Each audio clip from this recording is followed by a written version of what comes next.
Hey, welcome to Shimmer Blast. I'll show you how to make this adorable princess dress party invitation for a Frozen party or other princess party. First, in Design Space for the Cricut, I found this basic princess dress in layers. I duplicated the solid body, aligned it along the bottom, and welded it.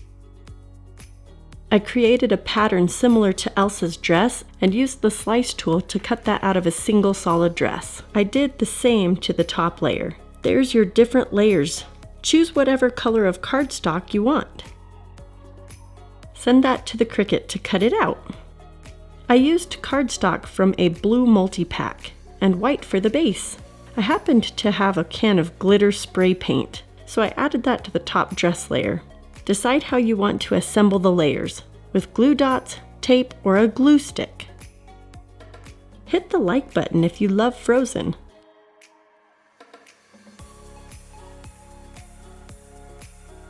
Print the party information or write it on the base layer. All of the guests loved receiving these invitations. Subscribe for more party ideas. Thanks for watching.